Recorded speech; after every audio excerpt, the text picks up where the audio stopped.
Parfait. Nous sommes 39, nous sommes nombreux et nombreuses. Donc, je vous remercie, nous vous remercions à toutes et tous d'être présents ce soir avec nous pour parler donc de self-care militant. C'est le sujet que nous avons choisi pour ce 12e café débat de la Féministech. Et nous souhaitions justement en parler parce que le self-care, c'est un sujet qui semble d'actualité au vu des événements actuels et qui est d'autant plus intéressant qu'il nous renforce, il peut potentiellement nous renforcer nous-mêmes en tant qu'individus, mais également en tant que militants, militantes. Donc, nous souhaitions aborder ce sujet qui se situe à la fois entre le domaine militant, qui peut être aussi récupéré, qui peut être considéré comme une injonction. Donc, il y a beaucoup de choses intéressantes à dire sur le sujet. Et pour cela, nous avons donc 3 invités avec nous. Peut-être dans un premier temps, je vais te laisser, Lorraine, présenter la Féministech est l'association rapidement qui donc organise cet événement. Yes, merci Alice. Donc, bonjour tout le monde. Moi, je m'appelle Lorraine. Je suis l'une des vice-présidentes de Humans for Women et fondatrice des Féministech. Humans for Women, c'est une association féministe ouverte et intersectionnelle qui a pour objet de lutter contre les oppressions et violences subies par toutes les femmes. Et pour ce faire, on a de nombreuses actions, notamment concrètes, avec les cours de français aux femmes et familles exilées depuis 2015. Un accompagnement à la fois juridique, social et matériel de ces femmes. Et,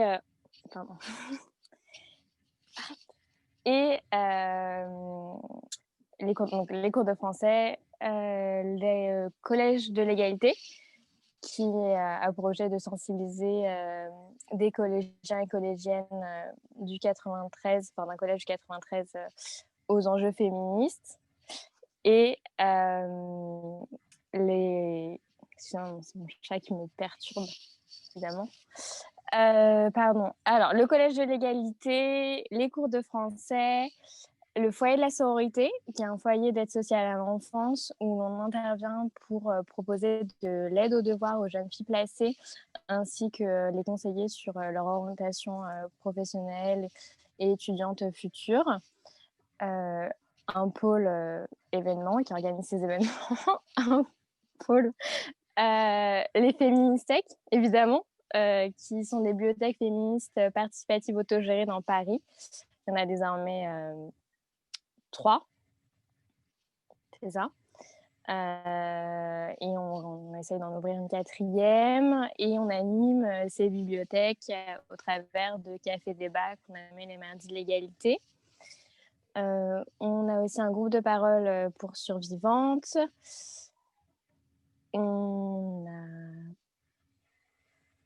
Déjà, c'est pas mal. C'est beaucoup de projets. Je crois que je les ai tous nommés.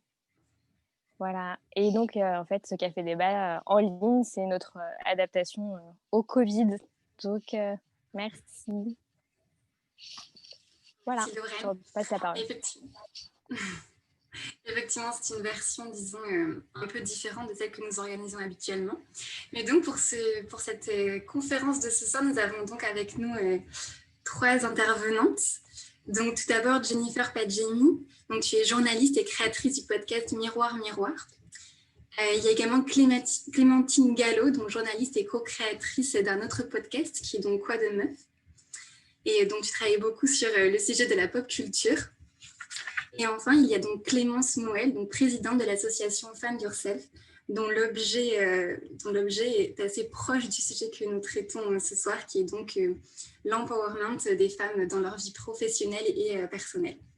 Donc, je vous remercie à toutes les 3 d'être présentes ce soir. Donc, pour commencer, peut-être, est-ce que vous pourriez nous parler de votre définition, de votre compréhension de l'idée du self-care? Qu'est-ce que ça représente pour vous? Peut-être Clémentine, si tu veux commencer. Alors, le self-care, de manière générale, je pense que ce serait un peu long à définir. Moi, je pensais plutôt au self-care militant, puisque c'est le sujet de la discussion de ce soir, qui pour moi serait une question d'équilibre, en fait. Voilà, d'équilibre entre la colère et le soin, par exemple. Voilà, à vous les micros. Moi, je pense que le terme ne peut pas se définir en tant que tel, parce que selon l'époque dans laquelle on vit, selon la personne et selon les particularités qu'elle peut rencontrer, enfin, qu'elle soit racisée ou non, femme ou non, d'un milieu populaire ou non, en fait, la définition doit se rapprocher de son statut. Donc c'est quand même compliqué de faire une définition arrêtée et fixe, même si forcément on sait que ça vient de mouvements radicaux et politiques dans les années 60. Et donc c'est à partir de là qu'il faut aller chercher la définition et le sens premier, qui est de prendre soin de soi pour pouvoir survivre dans un monde hostile à son identité, donc qu'elle soit sexuelle ou raciale. Voilà. Ok. Et ben après cette définition très complète de Jennifer qui souligne que voilà, effectivement, il peut y avoir différentes dimensions à prendre en considération pour définir le self-care. Moi, je reste quand même dans la définition un petit peu très simple et mainstream c'est simplement le fait de prendre soin de soi. Après, effectivement, il y a plein de façons de le faire, mais je me reste vraiment à la façon self-care, prendre soin de soi, tout simplement. Oui, tout à fait. Effectivement, vous avez bien, je pense, toutes les trois couvertes un peu les enjeux qui sont autour du self-care, qui est qu'effectivement, c'est une notion qui est un peu polysémique, qui peut être utilisée de différentes manières et qui est associée à différentes choses. Notamment, ce soir, on aborde un peu la question du self-care militant qui, justement, on va le voir au cours de la conversation, porte plusieurs idées en soi qui sont toutes assez intéressantes.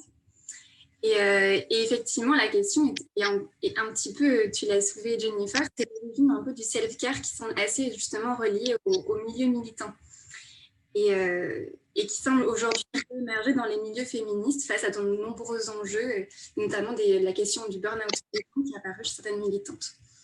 Donc, quel est pour vous justement que signifie prendre soin de soi quand on est militante et quels sont pour vous les enjeux que peuvent connaître les militants, notamment par rapport à la place, par exemple, des réseaux sociaux que peut prendre dans la lutte ou d'autres sujets d'actualité. Juste, on t'entend pas très bien. Je crois que ça grésille parfois. D'accord, ok. J'essaie de me rapprocher du micro. Je pense que c'est ton réseau qui peut-être bug parfois. Ça va, c'était intelligible, mais peut-être qu'il y a des moments où ça reste plus compliqué. Mais je pense que c'est ton réseau. Ok, pardon. N'hésitez pas en tout cas à me dire justement de me répéter si jamais vous m'entendez mal. Je suis désolée si j'ai des problèmes, si mon réseau n'est pas excellent. J'espère que ça ira pour la conférence. Mais du coup, est-ce que Clémentine, tu souhaites commencer justement pour intervenir sur la question justement de entre self-care et militantisme?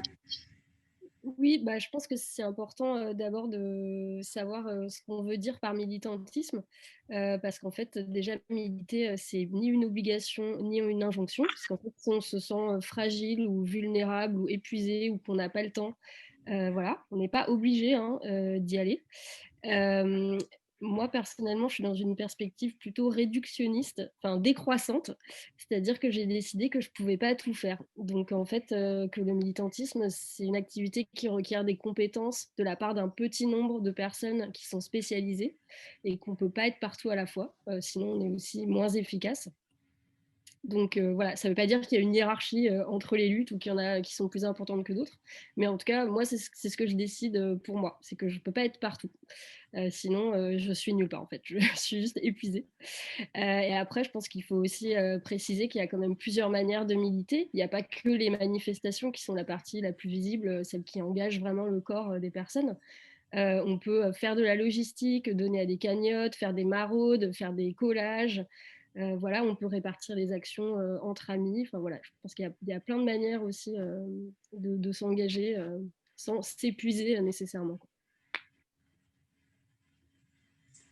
Oui, tout à fait, effectivement, c'est vrai qu'il y a il y a la question effectivement de l'autopréservation et du fait justement de pouvoir justement garder de l'énergie pour soi. Et c'est un peu aussi ce que tu disais, Jennifer, que tu veux compléter sur ce sujet, justement sur l'origine de la notion de self-care qui est vraiment liée au fait de justement de garder de l'énergie pour soi, pour pouvoir justement revenir dans la lutte et pour pouvoir aussi se préserver parce que c'est quelque chose qui peut être très difficile à mener dans une vie entière où on subit des violences, mais également sur les luttes contre ces dernières.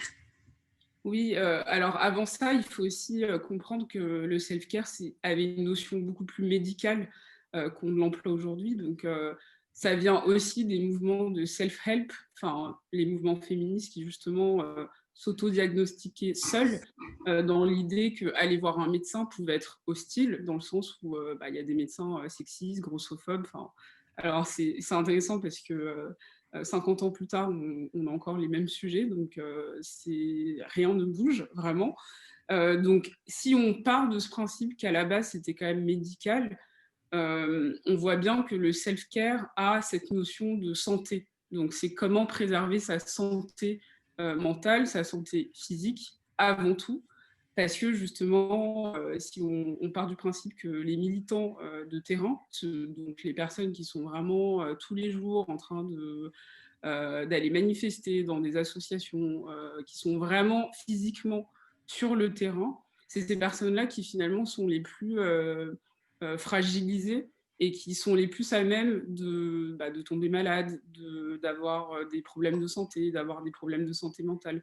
Donc en fait, c'est vraiment, je pense que le lien avec la santé est important, parce qu'avant même d'avoir une hostilité de la part des autres, c'est comment soi-même on peut continuer à militer si on n'est pas en forme physiquement.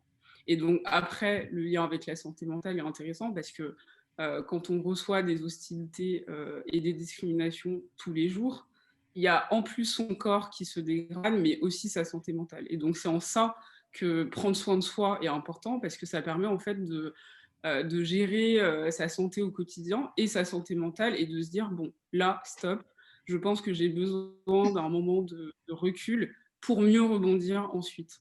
Et c'est vrai que, alors, c'est marrant de le dire alors que c'est nous qui sommes invités. Donc ça dépend si on se considère comme militant ou pas. On peut militer par rapport à son travail, on peut militer sur les réseaux sociaux, mais c'est vrai que j'entends très rarement des militants de terrain parler justement de cette notion-là, à savoir, est-ce qu'ils sont en burn-out, est-ce qu'ils prennent soin d'eux, comment ils prennent soin d'eux. Et je pense qu'il faudrait aussi revenir vers là. Pouvoir justement comprendre comment eux ou elles font au quotidien quand on est dans une action vraiment physique tous les jours. Parce que c'est vrai, comme tu le disais, Clémentine, il y a plusieurs manières de militer, et il y a quand même plein de gens qui le font de chez eux. Et ça ne veut pas dire que c'est moins bien, mais ce n'est pas la même chose de militer à travers son portable ou à travers son écran d'ordinateur que de militer physiquement tous les jours dans des assos, dans des manifs, etc. Voilà. Merci beaucoup. Et effectivement, c'est vrai qu'il est intéressant aussi de pouvoir partager, de voir justement les féministes et militantes partager justement leur stratégie, les moyens qu'elles emploient pour justement rester, pouvoir conserver leur santé physique et mentale. C'est ce que tu disais, Jennifer, c'est que les deux sont très liés, on ne peut pas les séparer. Clémence, est-ce que tu souhaites intervenir justement sur la question des stratégies qui peuvent être mises en place pour accompagner les militants et militantes dans leur vie de tous les jours et dans leur lutte? Alors moi, effectivement, moi je me considère comme une militante entre guillemets je suis pas sur le terrain, parce que justement pour ma santé mentale, moi je sais que c'est quelque chose que je ne peux pas, que je suis pas en mesure de faire. Et de ce que j'observe, donc c'est vraiment personnel, de ce que j'observe, en fait, les personnes qui sont sur le terrain, elles ressentent vraiment ce besoin-là, en fait, d'aller plus loin que les petits gestes, entre guillemets. C'est pas que les petits gestes ne suffisent pas. Si quelque part, c'est que les petits gestes ne suffisent plus, en fait. Au bout d'un moment, il faut vraiment avoir ce besoin de montrer, de manifester que je suis en désaccord avec ce qui se passe et que j'ai besoin que les choses bougent. Et en fait, de ce que je constate aussi, les militantes, souvent, elles sont beaucoup entre elles. Et elles se donnent beaucoup de force du fait de cette colère qu'elles éprouvent toutes. Elles se donnent beaucoup de force dans ça, et je pense qu'elles sont dans un microcosme, en fait, où elles ne se rendent plus forcément compte, en fait, de justement, je perds cet équilibre-là. Et justement, ma santé, qu'elle soit physique ou mentale, ma santé n'est plus préservée. Et donc, du coup, c'est une des choses que je prône aussi.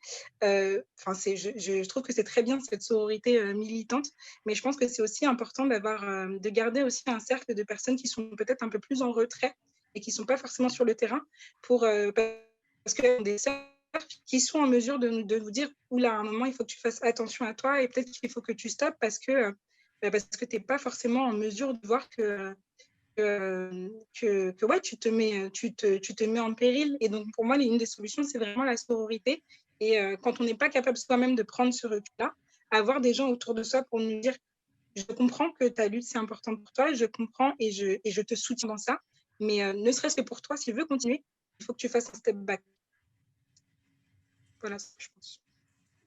Merci. Effectivement, et c'est vrai que la sororité est vraiment un moyen qui permet d'avoir ce recul et qui permet aussi de se ressourcer en fait entre personnes à la fois qui comprennent et qui sont attentives à nos sentiments, à nos besoins et à nos opinions. Est-ce que vous souhaitez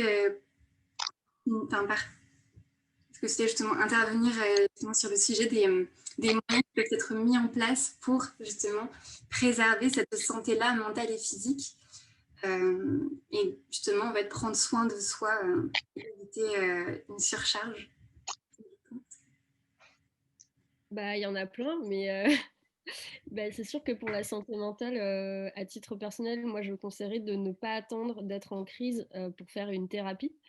Je pense par ailleurs que tout le monde devrait en faire, mais c'est une autre question. Simplement parce que les femmes et les personnes minorisées sont davantage soumises à des traumas, victimes de traumas, y compris dans les milieux militants, où on est aussi exposé à des violences, où on est aussi invisibilisé. Voilà, donc on n'en est pas non plus protégé. Alors évidemment, la thérapie, ça coûte cher, donc c'est un privilège pour beaucoup de personnes et selon sa condition, c'est pas quelque chose auquel on pense forcément.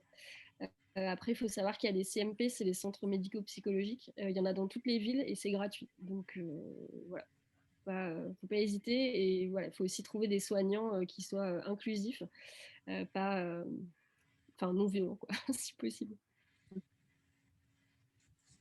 Effectivement, c'est Et non, par rapport à quand on sait que Audre Lorde, qui justement parlait de cette autopréservation et du self-care comme un acte radical, on sait que quand elle était atteinte du cancer, en fait, elle a mis en place plein d'activités pour prendre soin d'elle, mais aussi des femmes qu'elle accompagnait.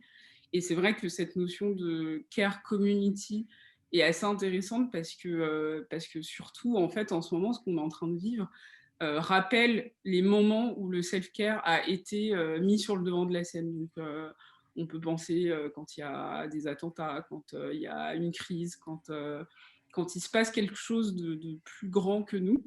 Et en ce moment, on vit ça avec la crise sanitaire. Et c'est vrai que du coup, il y a des personnes qui seront beaucoup plus marginalisées que nous, donc les personnes dans la rue, les personnes plus précaires, etc.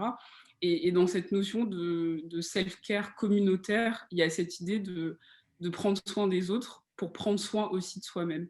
Alors ça peut paraître contradictoire parce que self, il y a le côté soi-même, mais en fait c'est une manière aussi de pouvoir trouver en fait une forme de bonheur ou d'apaisement en fait en aidant les autres. Et c'est vrai qu'Audre Lorde, quand on lit ses textes, elle parlait beaucoup de cette notion de communauté avant de parler d'elle-même, comment elle se soignait. Et ça, je trouve ça intéressant dans la notion qu'on peut avoir du self-care qui peut paraître égoïste, mais qui finalement est très généreuse en fait. Oui, c'est ce que je suis totalement d'accord avec toi, Jennifer, et avec ce qui a été dit, mais je trouve quand même que faut faire attention aussi finalement à ce côté-là où on se plonge beaucoup dans les autres.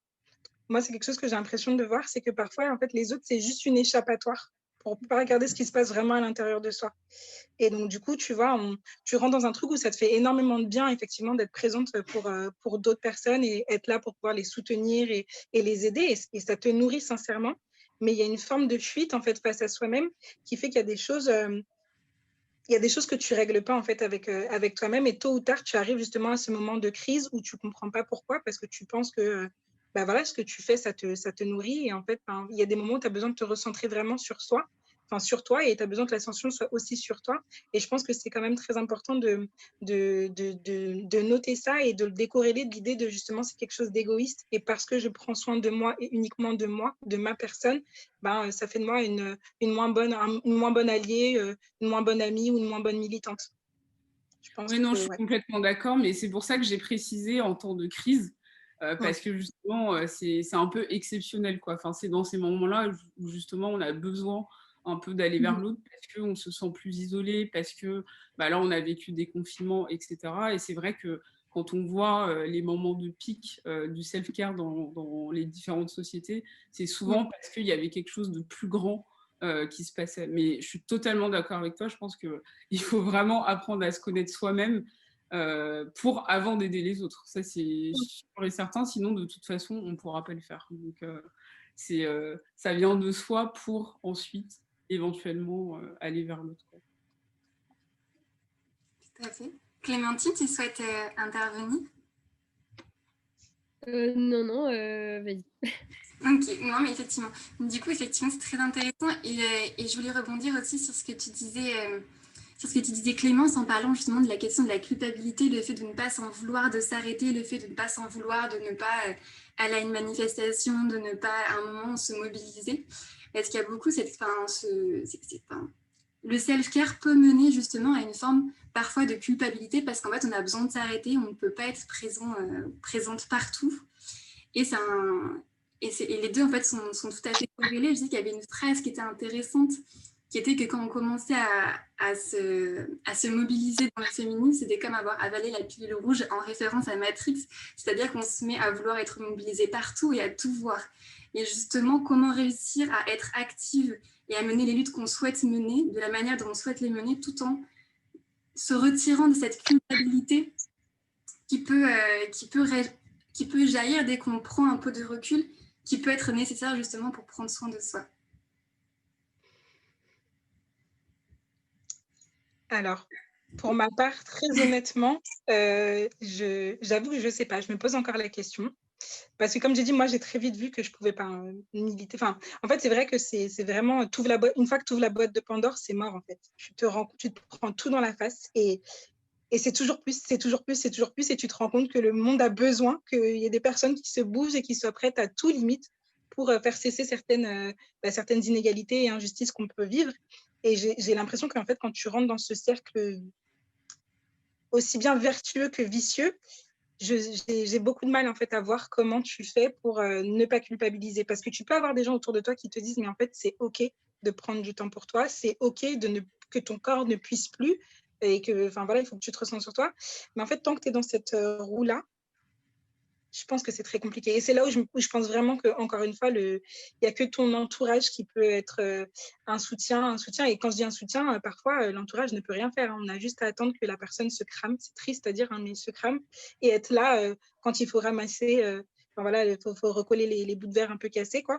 Mais, et je suis désolée parce que ça fait très pessimiste de dire ça.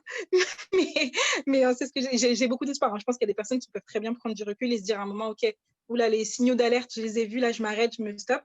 Mais en fait, il y a des personnes qui ne peuvent pas. Et ouais, c'est très compliqué de ce que j'observe, de prendre ce recul-là et de ne pas culpabiliser. Et en tout cas, moi, dans ma position, tout ce que je peux faire, c'est essayer d'être là et de créer des petits moments hors du militantisme pour te dire, OK, regarde, il y a des trucs qui te font du bien, tu vois, aussi quand tu ne milites pas. Et c'est cool de vivre ces bons moments-là. Et c'est cool d'avoir un peu cette diminution de la charge mentale parce que justement, tu prends soin de ça.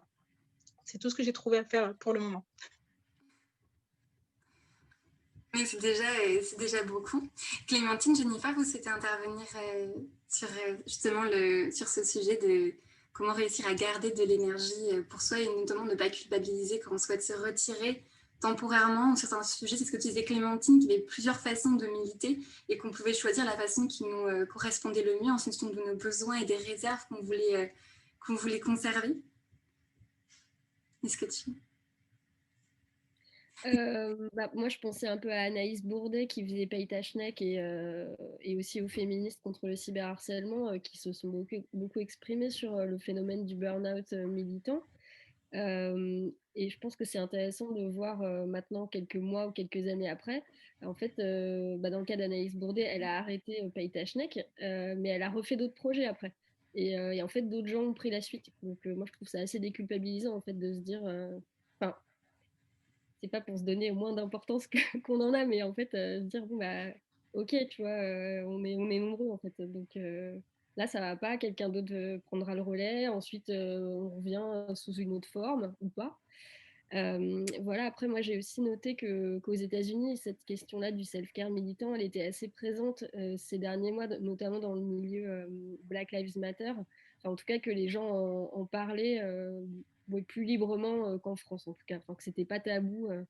Donc voilà, je pense que cette question-là de prendre le relais et de passer passer le message à son voisin, elle m'a l'air assez mieux établie, en tout cas aux États-Unis. Je sais pas ce que tu en penses, Jennifer. Ouais, non, mais je trouve intéressant ce que tu dis parce que c'est vrai que pour les personnes qui militent d'une manière ou d'une autre, alors dans sa définition la plus globale, pensent qu'ils sont seuls en fait à le faire. Alors que finalement, il y a quand même énormément de personnes qui militent pour la même chose, que ce soit la fin des oppressions sexistes, racistes, homophobes, tout ce que vous voulez. Et du coup, il y a quand même plusieurs personnes qui font en sorte à leur niveau, à leur échelle, que les choses avancent. Et donc le fait de se retirer un jour ou deux, ou même un mois ou un an, enfin ce que vous voulez, ça va pas, ça va pas avoir un impact direct sur le combat global. Et donc c'est important en fait de penser que chacun met sa pierre à l'édifice et que ça compte d'une certaine manière, mais que c'est pas en retirant une pierre que tout va s'effondrer. Et je pense que les personnes qui ont cette culpabilité, elle est aussi liée en fait aux sphères militantes, parce que c'est connu que il y a cette notion de pureté militante qu'on entend beaucoup, donc des personnes qui pensent que il faudrait être ceci, cela, il faudrait penser comme cela, comme ceci, pour pouvoir faire partie de leur groupe ou de leur ordre de pensée. Et dès qu'on en sort un peu, du coup, ces personnes-là sont pointées du doigt. Et donc le problème, finalement, il faut le voir aussi à la racine, à savoir les milieux militants, comment ils se construisent et comment ils font en sorte de créer des espaces bienveillants où les membres de ces groupes peuvent se dire que si ils ne participent pas une fois ou de temps en temps parce qu'ils ne se sentent pas en fait l'énergie de le faire, ce ne sera pas grave. Et je pense que la culpabilité, en fait, elle vient vraiment de là, parce que c'est les autres qui culpabilisent avant tout.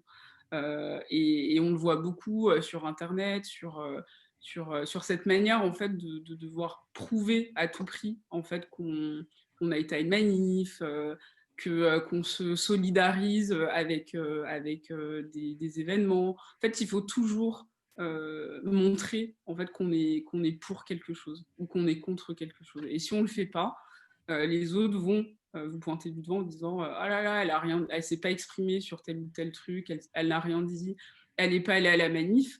Et bon, c'est un autre sujet, mais qui m'intéresse aussi. Mais c'est vrai que même cette manière d'aller en manif et de partager des photos, ça veut dire aussi quelque chose. Ça ne veut pas dire qu'il ne faut pas le faire, parce que c'est important et qu'il y a des pancartes qui veulent dire quelque chose. Mais c'est vrai qu'on assiste depuis quelque temps à cette...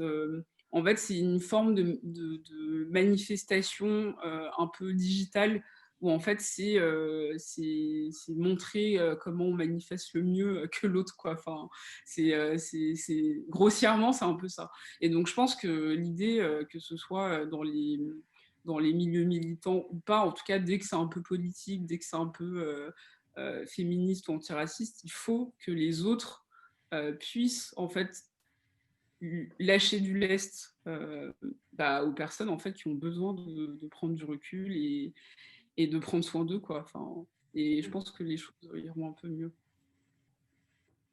Ah, les réseaux sociaux, on va dire.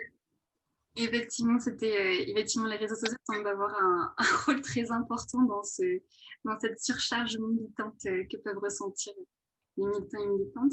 Et est-ce que vous, justement, dans votre action militante, vous ressentez justement cette pression-là, cette pression de devoir toujours être là, de devoir toujours être active, de réagir à toutes les actualités? Et tu parlais aussi, Clémentine, d'un tabou. Et est-ce que justement, vous avez l'impression qu'on pourrait penser, disons, au vu de la diffusion du terme, que c'est quelque chose justement qui n'est plus vraiment tabou, cette question du self-care, du besoin de prendre un moment soin de soi. Mais est-ce que justement, donc, vous percevez qu'il existerait un tabou justement sur cette idée? Et est-ce que dans votre action militante, vous avez justement ressenti cette pression dont tu parlais, notamment de Jennifer, de devoir être partout et comment vous y avez réagi? Clémence? Alors, excuse-moi, ta question, c'est de savoir, est-ce qu'il y a un tabou autour du fait de prendre du self-care en tant que tel? Les deux, ouais. À la fois, est-ce que vous percevez un tabou et également, est-ce que vous avez subi cette pression la question, c'est est-ce que vous avez subi cette pression dans votre action militante, c'est-à-dire de devoir être partout, de devoir être tout le temps actif et de réagir sur tous les sujets? Et est-ce que justement, il existait un tabou qui faisait que vous n'avez pas forcément pu l'exprimer? Alors, pour la question du tabou, pour ma part, non. Après, c'est vrai que j'agis dans un domaine aussi qui prône beaucoup. Moi, je prône tout le temps le self-care. Et même si c'est vrai qu'on peut penser qu'il y a une injonction à soi, tu fais des masses, tu fais ceci, tu fais cela. En fait, pour moi, c'est juste un moyen de te dire, tu prends du temps qui t'est réservé qu'à toi. Et j'ai aucun problème avec ça, en fait, parce que je trouve que c'est vraiment, vraiment important de préserver son énergie et sa santé mentale une fois de plus. Donc, le tabou, personnellement, je le vis pas et je le vois pas. Mais parce que j'ai pris le parti pris de me dire, en fait, je vais prôner ça.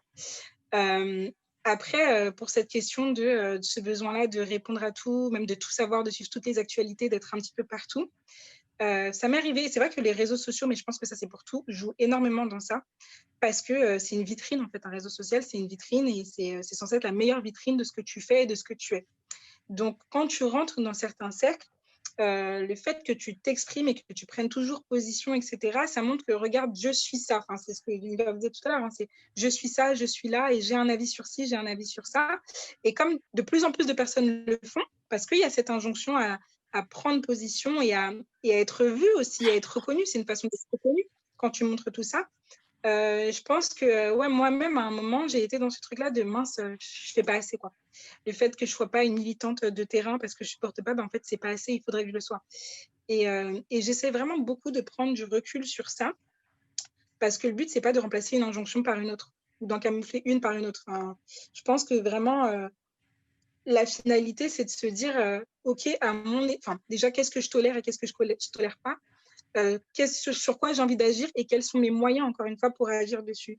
Et ça doit être, je pense que vraiment, ça doit fonctionner un peu en silo, quoi. C'est pas, c'est indépendamment de ce qu'un tel ou un tel va penser, mais je sais que ça nécessite quand même vraiment une prise de recul et une forme de force aussi intérieure que parfois on n'a pas forcément, de se dire, je me détermine, je me définis par moi-même et du coup, je définis les actions qui découlent de moi-même par moi-même, sans que ça ait un impact.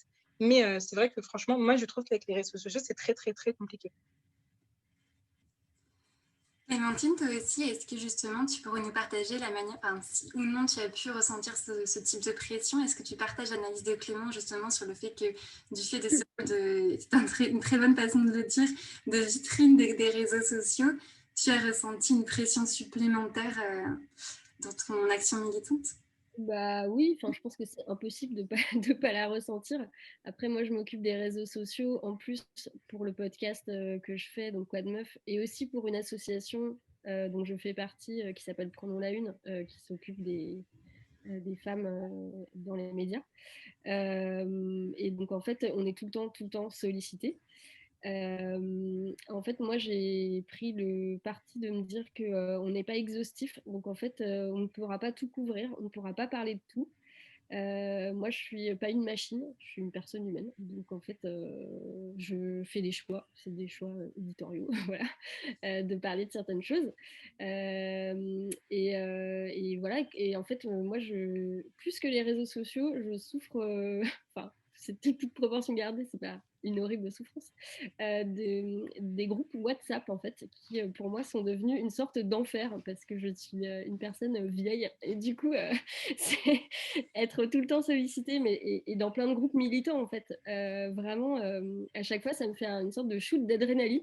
Je me dis, qu'est-ce qui se passe? Et en fait, pour moi, la solution, c'est de mettre en muet. Voilà, donc c'est pas très sympa, désolé, enfin, faut pas trop le dire, mais voilà, moi, des fois, je me dis, je suis fatiguée, quoi. Donc, en fait, d'autres gens prennent le relais, quoi. C'est pas grave.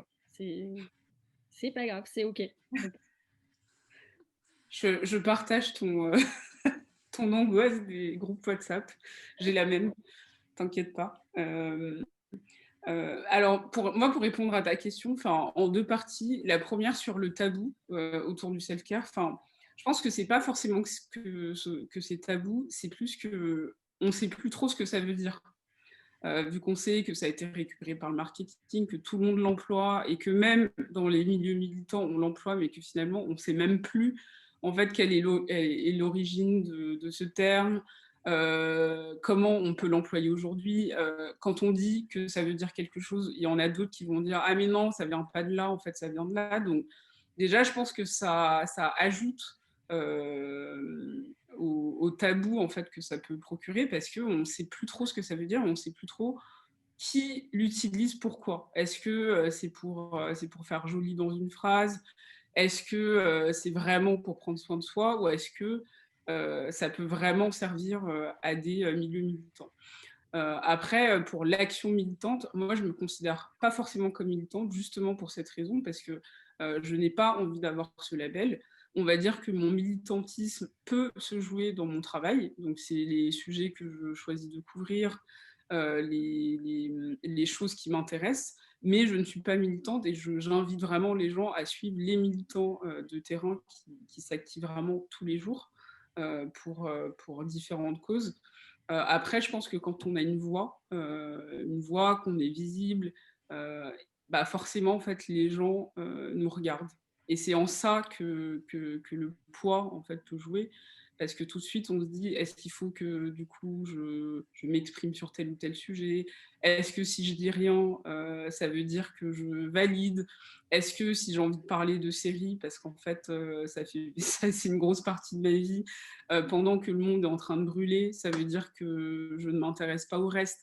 Et du coup, c'est hyper dur, en fait, de trouver un juste milieu entre les valeurs qu'on veut défendre et en même temps ce qui nous fait du bien, ce qui nous fait plaisir. Et moi, j'ai envie de pouvoir aussi retrouver ces moments sur Internet, que ce soit sur Instagram ou Twitter ou ce qu'on veut, où on n'est pas toujours obligé de parler de politique et que si on n'en parle pas, en fait, on est pointé du doigt.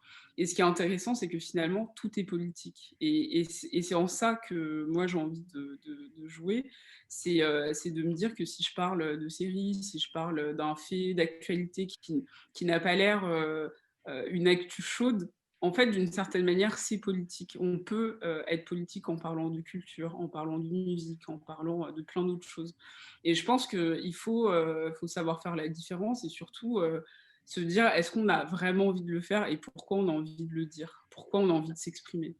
Et je pense que toutes les fois, on se sent un peu, on se dit, en vrai, tout le monde a déjà dit des choses hyper intelligentes sur ce sujet. Est-ce que j'ai vraiment quelque chose à ajouter? Non. Pourquoi je vais m'exprimer? C'est pour dire que je suis d'accord ou contre. Et je pense que ça, c'est vraiment quelque chose qui a pu être un peu plus difficile pour moi il y a quelques années.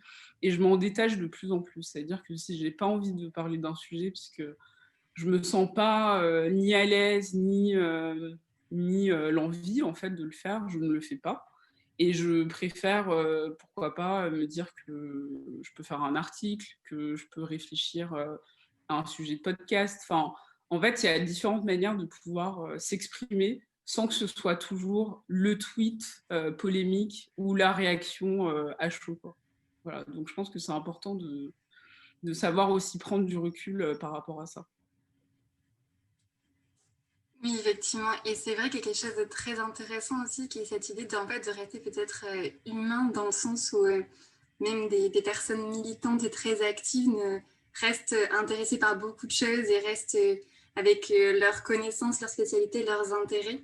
Et finalement, le self-care, c'est aussi se rappeler justement peut-être ce qu'on est et qu'on ne peut pas être justement partout et qu'on n'est pas parfait. Et justement, la question que du coup, que je trouve que ça amène, c'est est-ce qu'il existe, selon vous, un lien étroit entre féminisme, justement, et ces burn-out qu'on peut observer dans le milieu militant? Est-ce que, justement, parce que la question de self-care semble être beaucoup apparue, justement, dans le milieu féministe. Peut-être que je ne suis pas au fait et sûrement d'ailleurs de tous les autres milieux, mais est-ce que pour vous, il existe un lien étroit justement entre féminisme et cette pression qu'on peut ressentir tous les jours et qui peut mener à un burn-out, qui mène aussi à des besoins de prendre soin de soi. Clément, est-ce que tu... Alors, personnellement, je répète que c'est juste, je pense que c'est toutes les causes, c'est tous les militantismes, en fait, tous les militantismes qui nécessitent, pour les personnes qui le pratiquent de cette façon-là, qui nécessitent vraiment une présence, un engagement. Ouais, je pense que, ouais, il y a un lien parce que, encore une fois, tu es dans le besoin de te dire, je fais quelque chose de très concret. Et puis après, tu as la pression sociale de, j'appartiens aussi à un groupe. Et donc, du coup, je réponds à, à ce que je pense être les codes de ce groupe pour y rester. Et je pense que, ouais, à partir du moment où tu t'engages vraiment très profondément dans une cause, je pense qu'il y a je pense qu'il y a ce lien-là qui peut se faire entre le militantisme de terrain très profond, on va dire, et le burn-out où en fait, tu t'oublies et ouais, ça peut finir, ça peut mal finir. Merci. Et pour continuer du coup sur un peu sur le sujet des réseaux sociaux, mais c'est ce que vous toutes disiez, que justement le self-care avait été également repris à des fins marketing, également à des fins pour promouvoir des produits, que c'est un argument de vente assez incroyable, de crème, de beaucoup de choses, d'être encore plus en cette période de confinement. Et justement, du fait de cette nouvel argument de vente que ça représente, ça peut aussi conduire à une certaine pression, finalement, à une certaine injonction du fait de prendre soin de soi, d'appliquer certains codes, certains rites, de montrer qu'on prend soin de soi. Est-ce que d'après vous, Clémentine, peut-être si tu voudrais répondre, est-ce que d'après vous, justement, le self-care peut devenir une injonction et comment éviter que ça le soit et que ça devienne une compétition peut-être entre les militants et les militantes, entre les personnes qui se positionnent Je sais pas trop. Après, l'injonction, je pense que ici on est toutes féministes matérialistes, donc on fait un peu attention à ce qui est lié au capitalisme et au commerce. Et l'injonction, elle vient de là, quoi, du fait que c'est une industrie, il faut jamais l'oublier quand même. Et que en fait, peut-être qu'on n'a pas besoin d'une bougie à 100 balles qui sent le vagin de Gwyneth Paltrow. Enfin, moi, j'en ai pas besoin en tout cas. Après, faites-vous plaisir si vous voulez. Et je pense qu'à l'inverse aussi, il ne faut pas oublier que c'est du travail gratuit pour beaucoup de gens. Je dis ça parce qu'il y a des lives de yoga sur Instagram ou quoi caisse, et qu'on peut, par exemple, donner à des cagnottes. En fait, on peut quand même leur donner des sous. Donc voilà, pas oublier que c'est à la fois une industrie et du travail gratuit. Voilà, je ne sais pas si Jennifer, tu veux ajouter un truc. Non, mais je suis d'accord avec toi. C'est intimement lié au capitalisme. Mais finalement, moi, j'ai beaucoup réfléchi à cette question. Je me suis dit, mais si une personne a envie d'acheter une bougie à 100 € parce qu'elle a les moyens et que ça lui fait du bien, pourquoi pas? C'est juste qu'il ne faut pas nous faire croire que c'est l'unique solution pour se sentir bien et qu'on peut aussi acheter une bougie à 5 €. Enfin, c'est pas grave non plus. Mais je pense qu'au-delà de ça, en fait, c'est la manière dont le self-care c'est joint en fait au milieu du bien-être. Et c'est vraiment en ça que là, c'est une injonction. C'est que du coup, quand on commence à parler de self-care et de bien-être, là, on va parler de bien manger, faire du yoga, être mince. Et là, d'un coup, on commence à entrer dans quelque chose de plus très cool. En fait, c'est plus pour soi en fait qu'on se fait du bien, c'est pour l'image qu'on renvoie. Et cette image-là est souvent celle d'une femme blanche, mince, plutôt aisée. Et donc, quand on voit ces images, que ce soit sur Instagram ou même on l'a vu pendant le confinement, au début du confinement, toutes ces personnes qui font la pause, j'ai mon cours de yoga qui va commencer, ça veut aussi dire quelque chose en fait. Et c'est là l'injonction. C'est que moi, je suis là avec mon plaid, voilà, mon plaid est là. Et je me dis, mais moi, je suis pas en train de faire du yoga, donc qu'est-ce que ça veut dire de moi-même?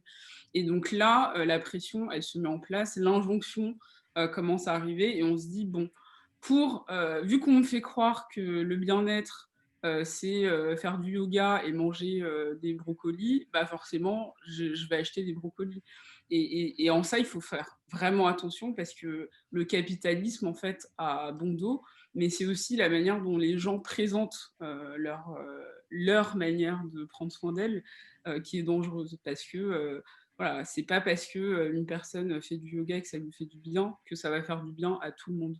Et dans la notion de self-care, en fait, il faut vraiment apprendre à se connaître soi-même C'est vraiment l'essence même de ce terme.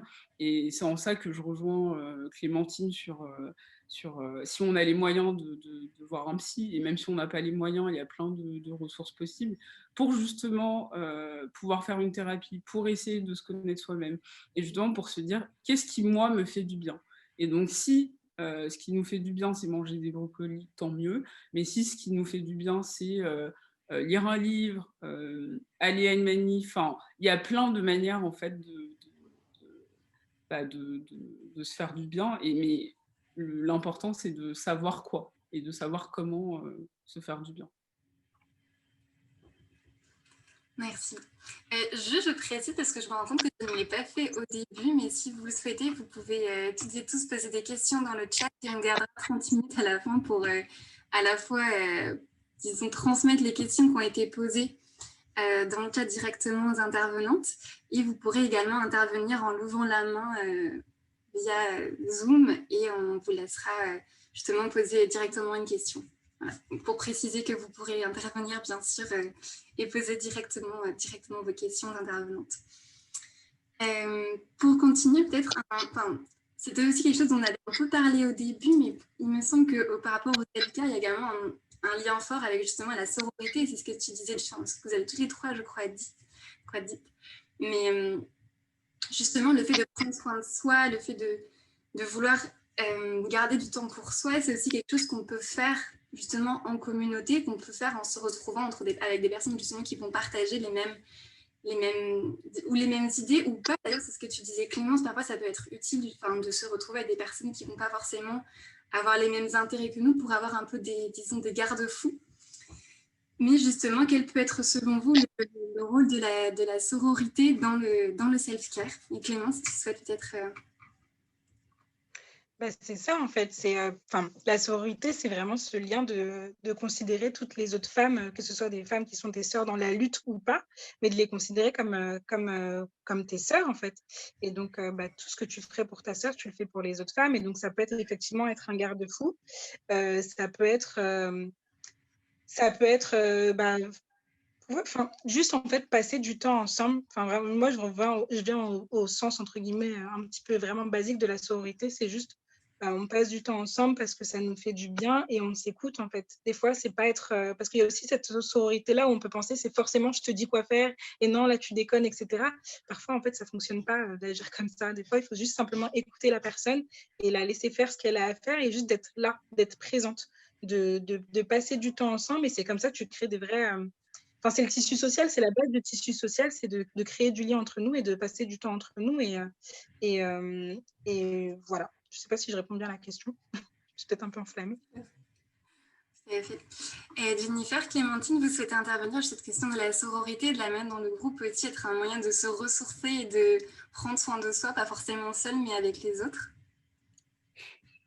Je trouve que pour le coup, aller en manif, c'est vraiment un bon moyen d'être moins seul déjà, de croiser plein de gens qu'on voit de temps en temps et voilà, de faire un truc collectif. Enfin, je trouve que visuellement, déjà, c'est hyper fort quoi, d'être dans une foule comme ça. Et d'ailleurs, la dernière manif du 8 mars, quand même, c'était juste avant le confinement. Et moi, j'y ai repensé avec émotion après quand j'étais toute seule chez moi pendant des mois. Voilà, après les manifs, voilà, il y a aussi des aspects plus négatifs dont on a parlé avant. Après, moi, personnellement, je suis introvertie, je préfère faire la sieste. Donc voilà, je sais pas, et toi, Jennifer? Bon, moi, le mot sororité, je suis pas, c'est pas un mot que j'emploie très souvent et je me méfie aussi de sa définition parce que je sais plus trop ce que ça veut dire. C'est aussi un terme, ça mériterait un autre débat récupéré par le marketing et le capitalisme. Après, il faut aussi savoir, moi, tout le monde, alors j'ai une sœur avant tout, une vraie sœur. Et après, pour moi, les personnes qui partagent les mêmes idées ou qui vivent la même chose, c'est important, mais il faut aussi savoir dans quel cadre. Parce que je ne partage pas forcément la même chose que Clémentine. Avec Clémence, on peut se rejoindre parce qu'on est toutes les deux des femmes noires, mais après, il faut aussi qu'on voit quel est notre milieu, notre orientation sexuelle, etc., etc. Et du coup, je pense que c'est important en fait de pouvoir partager cette notion de self-care avec des personnes qui peuvent subir la même chose que nous et du coup comprendre où on se situe face au monde. Et donc, je pense que c'est important en fait de pouvoir veiller sur une amie, une connaissance, quelqu'un qu'on côtoie. Si par exemple on sait qu'elle a commencé un nouveau boulot et que c'est la seule femme noire, par exemple, une personne commence une nouvelle relation et que c'est la première fois dans ce cadre-là. Enfin, il y a plein d'exemples comme ça, mais je pense que c'est important aussi de voir les spécificités propres à chacun qui font que effectivement, on peut peut-être plus s'épauler quand on comprend ce que l'autre vit. Et donc, c'est en ce sens-là où je trouve que le mot sororité,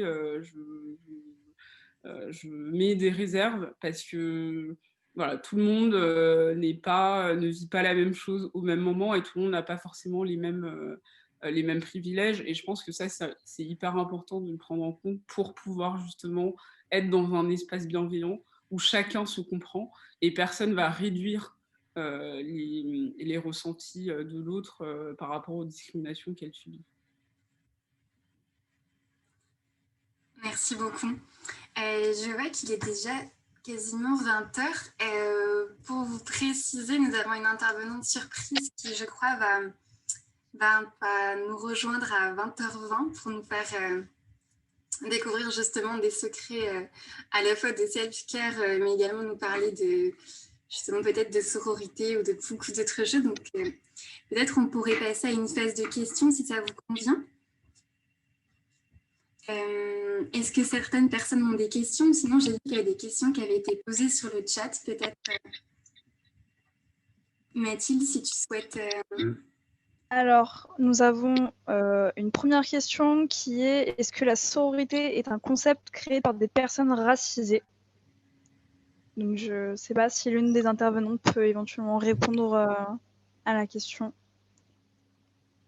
Oui, même je dirais même les femmes noires, mais ça a été créé par, le terme en tout cas a beaucoup circulé et a été conceptualisé dans les mouvements afroféministes. Et c'est aussi pour ça que je trouve que le terme en fait est important. Il est important à utiliser, ça ne veut pas dire qu'il ne veut rien dire, mais c'est important de pouvoir l'utiliser dans un cadre précis et de plus juste l'apposer comme un terme un peu comme ça qui ne veut pas dire grand-chose, un peu comme intersectionnel. Mais bon, je m'égare un peu du sujet, mais oui, il faudrait voir plus de références, mais je suis quasiment sûre que ça a été formulé dans les milieux militants de femmes noires. Après, si on regarde aussi l'histoire, on sait que ça remonte aussi aux universités et que du coup, le mot sororité, de cette manière, veut dire quelque chose aussi. Mais la manière de l'employer dans les milieux militants, c'est ça que je veux dire, a été propulsée dans les milieux militants de femmes noires. Merci. Il y a quelqu'un qui... Merci. Ouais. Et donc, on a une question aussi de la part de Lucille qui demande, donc je vais vous lire la question: est-ce que la question ne serait pas aussi de comment mieux se soutenir et prendre soin les uns les unes des autres, qu'il y ait cette fonction du collectif, et pas uniquement les individus qui donnent au collectif, comme ça peut peut-être être ressenti parfois? Est-ce que vous avez par ailleurs des conseils et ressources pour avoir une approche décoloniale du self-care? Ça fait beaucoup de questions. Je sais pas, peut-être vous répartir ou ça fait... C'est très intéressant d'ailleurs comme question. Je sais pas, peut-être Jennifer ou Clémence ou Clémentine. On peut vous redécomposer la question aussi. Si...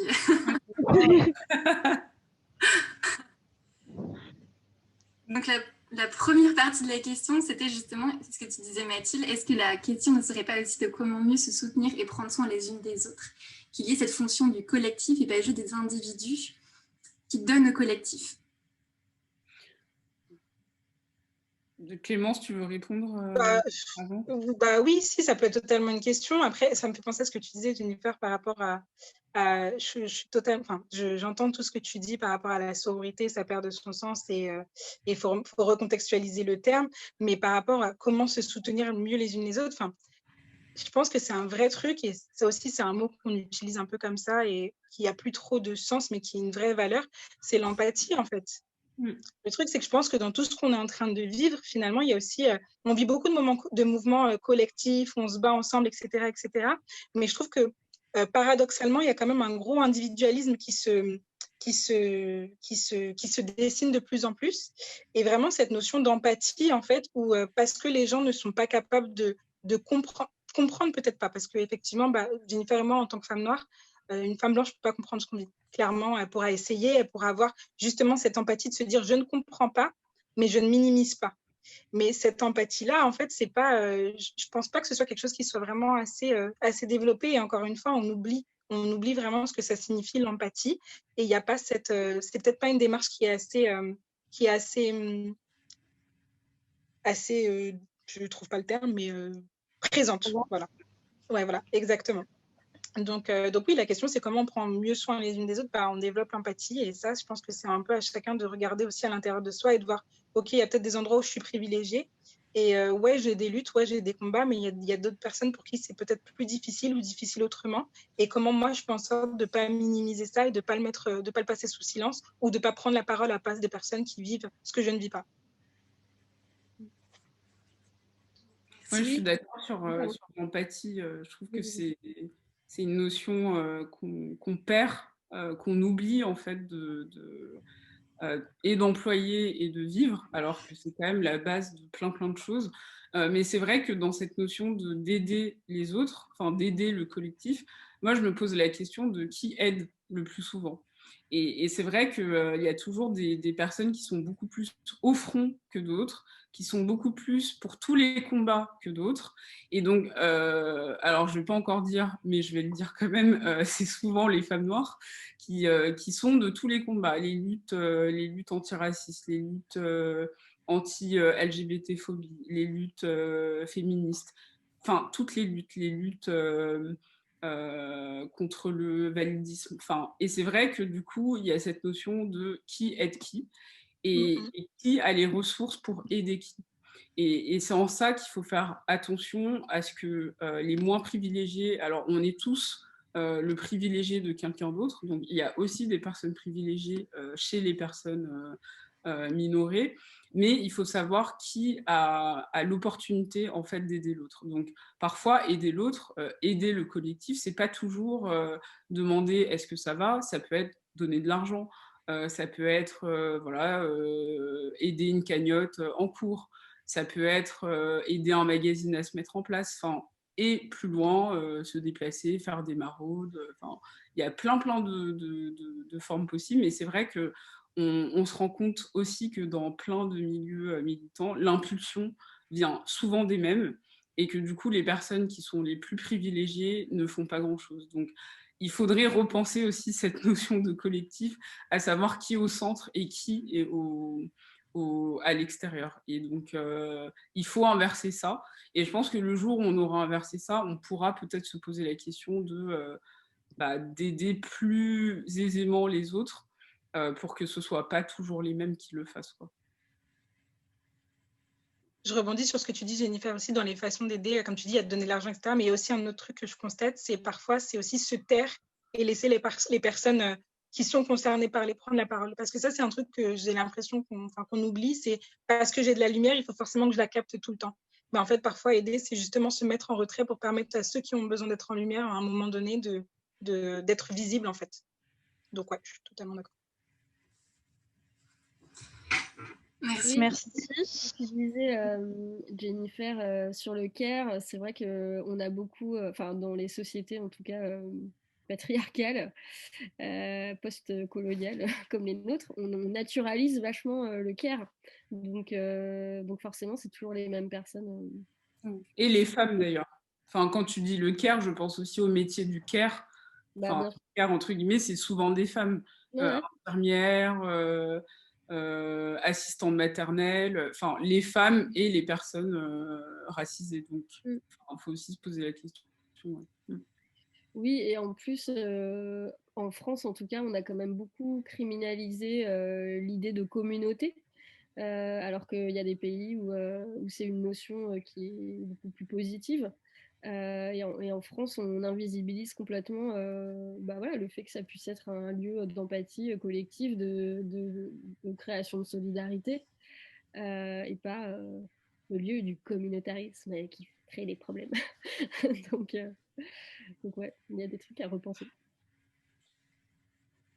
Oui, effectivement. Merci. Et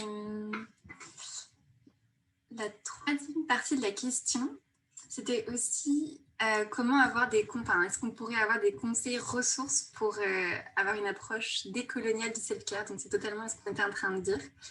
Jennifer, Clémence, Clémentine, vous souhaitez répondre?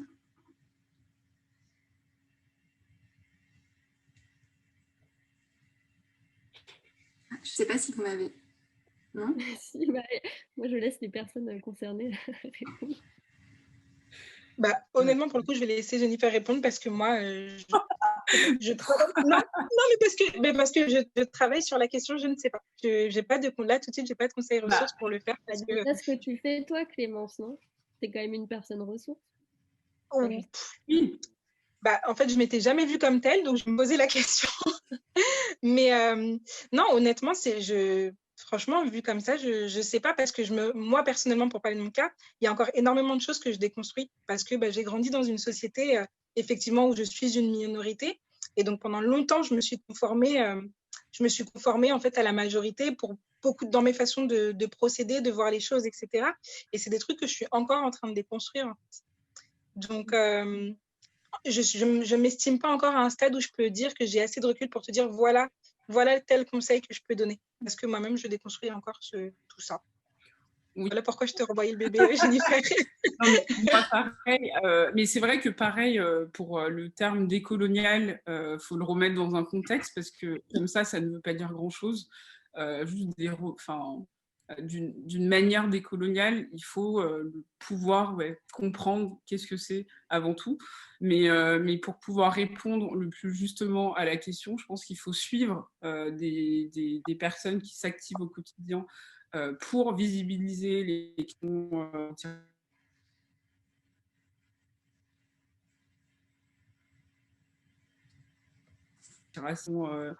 de handicap, etc.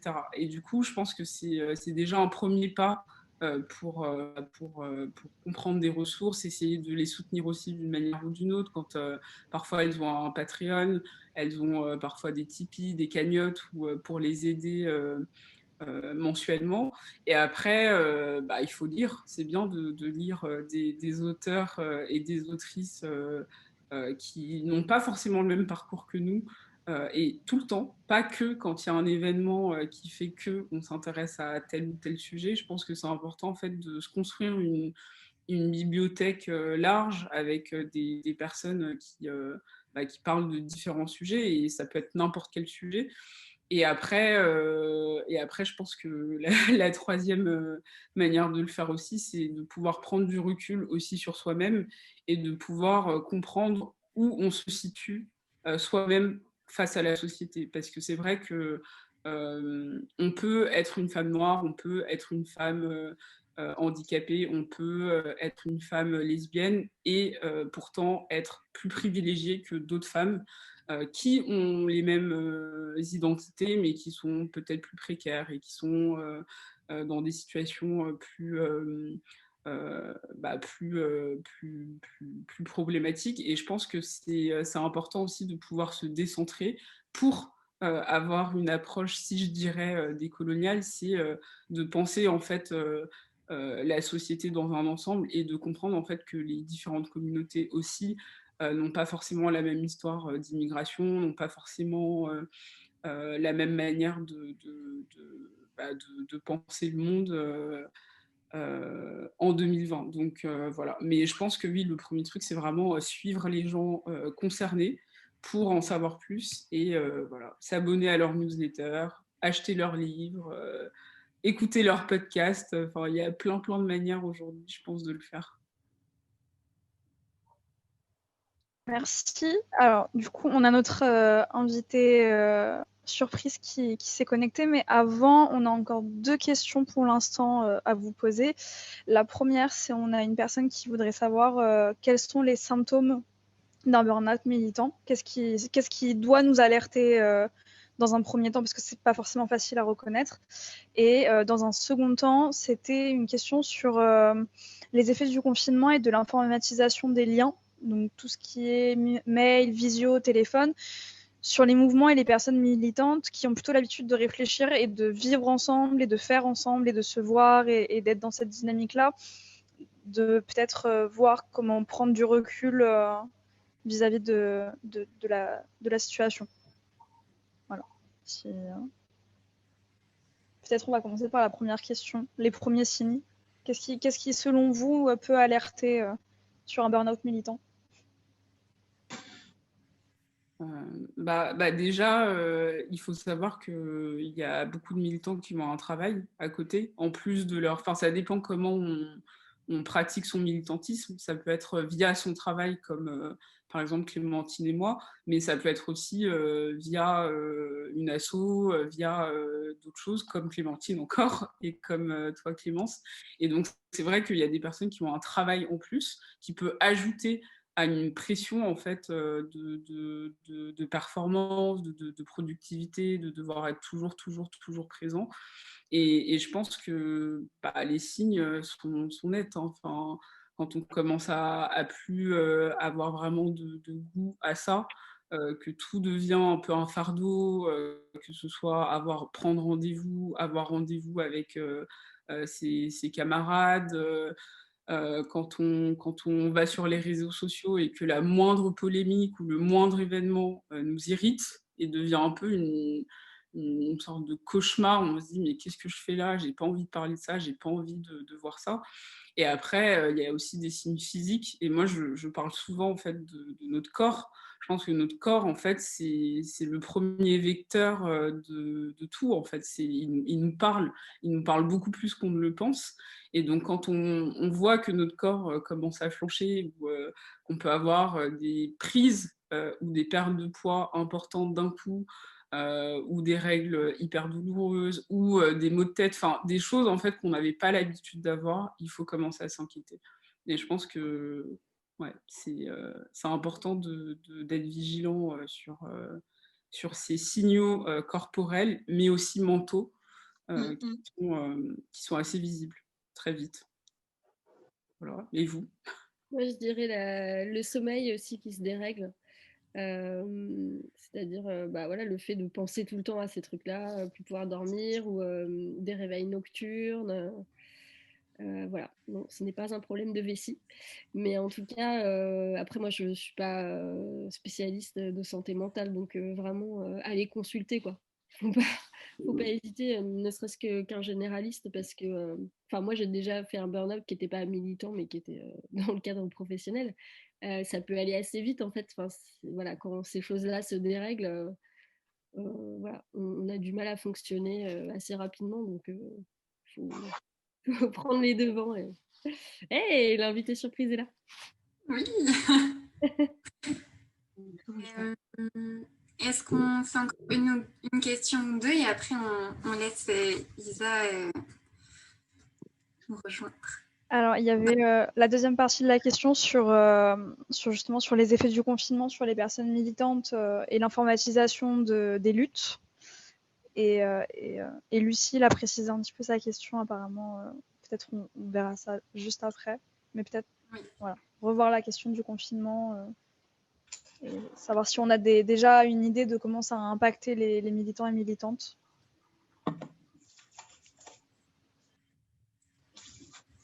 Et comment prendre soin de soi dans cette période qui est très intrusive. Moi, je me permets d'intervenir. Je ne sais pas si sur l'impact... Attends, ça a bugué ? Non, vas-y. Non, c'est bon. Je n'entends plus personne. Ah si, mais on t'entend, Laurence, vas-y. Ah oui, d'accord, ok, merci. En gros, sur l'impact du confinement sur les militantes, est-ce que du coup, moi, je suis à Humans for Women, je suis colleuse et je bosse à la VFT, donc il y a une asso qui accompagne les femmes victimes de violences sexuelles au travail. Et, et effectivement, le confinement, ça a un impact quand on travaille sur ces sujets-là, parce que notamment, ce qui est un impensé du télétravail, c'est que du coup, on ramène ces violences-là chez nous. Et c'est vraiment lourd pour la santé mentale. Et c'est pour ça que notamment, dès qu'on peut être en présentiel, on se met en présentiel, parce que en fait, le collectif de travail permet de nous soulager sur ces sujets-là, en fait, de partager avec ses collègues et de ne pas rester toute seule avec... Enfin, vraiment de verbaliser, de partager avec d'autres personnes les sujets qu'on traite, ça fait vraiment du bien. Et je peux dire que ça a vraiment été très, très lourd et ça a manqué parce que faire des zooms sur des... Enfin, voilà, ça déshumanise complètement. Enfin, c'est vraiment beaucoup plus lourd. Et c'était vraiment suffisant, quoi. Ce que je peux dire en tant que militante sur le confinement. Non, mais par rapport à ce que tu dis aussi, c'est intéressant parce que, à contrario de ce que je disais tout à l'heure sur les militants qui ont un travail, il y en a aussi qui n'en ont pas et qui sont aussi dans des situations très précaires. Et donc, c'est vrai que le confinement, ça a amplifié ces conditions où d'un coup, l'extérieur qui pouvait être une échappatoire devient est pas possible parce qu'on est obligé de rester chez soi. Et donc, dans des appartements qui ne sont pas toujours fonctionnels, pas toujours grands, pas toujours avec des personnes aussi bienveillantes autour de soi. Et c'est vrai que ça, c'est vraiment, je pense, l'impact le plus important du confinement, c'est de se retrouver en fait En fait, la situation qui était déjà précaire devient encore plus précarisée parce qu'on n'a pas le choix et que le fait de rester chez soi est imposé. Et ça, c'est assez édifiant. Et même sur cette manière de faire des zooms où on est obligé de trouver. Alors là, sachez que je suis devant ma bibliothèque, mais ce n'est jamais le cas. C'est juste une affaire de lumière. D'habitude, j'essaie vraiment d'avoir un fond neutre parce que justement, je trouve qu'il y a cette injonction aussi de devoir un peu montrer son intérieur, de devoir s'apprêter, se maquiller.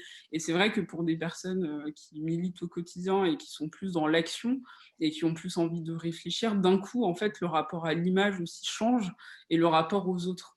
Parce que parfois, il y a des personnes qui n'ont pas forcément de lien intime avec les autres et qui, du coup, d'un coup, se retrouvent dans une intimité exacerbée. Et ça, je pense que le confinement a beaucoup, beaucoup joué sur la manière de militer. Je ne sais pas ce que vous en pensez, Clémentine. Clémentine, vous souhaitez... Non, moi j'ai rien à ajouter à ça. Enfin, après, j'ai vu que parmi les colleuses, il y en a qui faisaient des collages virtuels. Donc j'ai trouvé que c'était une alternative assez chouette. Voilà. Moi, personnellement, j'ai profité du fait qu'il n'y avait personne dans la rue pour aller faire des tags féministes. C'est vrai que c'est un bon moment. Et j'ai un exemple, je ne sais pas si j'ai 2 minutes, mais j'ai écouté un podcast qui s'appelle Call Your Girlfriend. Et en fait, elles ont interrogé une militante en fait, aux États-Unis qui a lancé un concept où en fait, c'est des chefs qui vont cuisiner chez des personnes précarisées. Et c'est vrai qu'elle disait que le confinement, la crise sanitaire, finalement, ça les avait aider à repenser aussi leur manière de faire et que finalement aussi pour plein de militants ou d'associations, ça avait été aussi un vecteur de nouvelles idées, en fait, de repenser la manière de côtoyer les autres, de proposer des actions. Et ça, je trouvais ça assez intéressant en fait, vu qu'on n'a pas le choix, on est obligé en fait de repenser sa manière de faire. Donc ça, c'était cool. Merci beaucoup à toutes les trois. Je pense qu'on va peut-être arrêter les questions pour laisser la parole à Isa de Nubia qui nous a rejoint et qui est notre Oui, pardon. Désolée Alice, c'est juste qu'on avait dit qu'on reviendrait sur la précision de Lucille avant de passer à...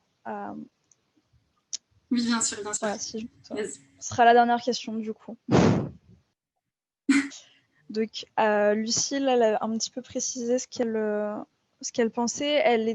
La question portait plus sur ce qui constitue et construit le bien-être en soi dans une approche décoloniale. J'espère que j'ai bien compris le sens de la question. Et de ce qu'on considère comme important ou non pour ça. Voilà, j'espère que j'ai bien compris la question. Voilà. Désolée, pour le coup, je n'ai pas compris la question du coup. Sinon, ce que je vais faire, c'est que je vais peut-être démuter Lucille qui pourra le dire directement si ça lui va. Ça sera peut-être plus simple.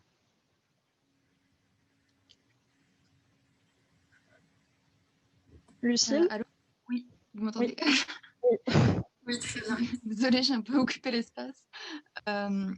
Oui, c'est parce que globalement, je trouve qu'on a une approche du bien-être, du self-care, du développement personnel, une approche qui est très occidentale, qui est très dans l'individualisme, dans s'occuper de l'individu avant le collectif, absolument, et ce qui est aussi une manière de dépolitiser d'ailleurs la question des causes du mal-être ou du bien-être.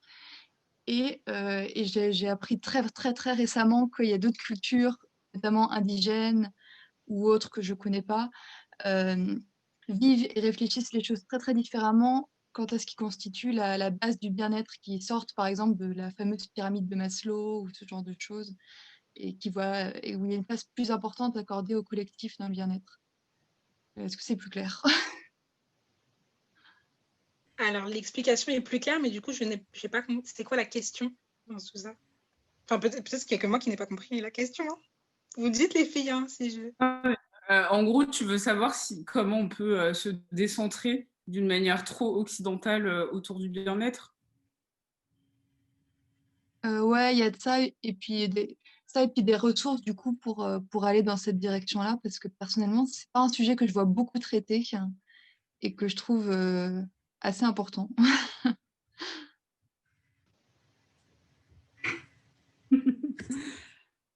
Jennifer, tu veux répondre ? J'ai pas trop de réponses comme ça. Je pense que pour savoir comment d'autres cultures font, il faut se renseigner et potentiellement lire des choses sur le sujet. Mais c'est vrai que comme ça, je pourrais dire que je suis d'accord avec toi parce qu'effectivement, selon son éducation et ses origines, on peut avoir une définition totalement différente du bien-être par rapport à ce qu'on nous vend ici en France. Donc, c'est une manière, en fait, de voir les choses différemment. Mais c'est vrai que des ressources comme ça, je ne pourrais pas te dire. Après, je pense que ça peut être des ressources spirituelles, ésotériques. Enfin, c'est vraiment aller voir, en fait, aller chercher chez d'autres peuples, dans d'autres pays, comment eux, en fait, ils se positionnent par rapport à ça. Mais nous, c'est vrai que là, comme ça, je ne pourrais pas te donner de ressources précises. Peut-être que l'invité surprise pourra nous aider, je ne sais pas. Mais voilà.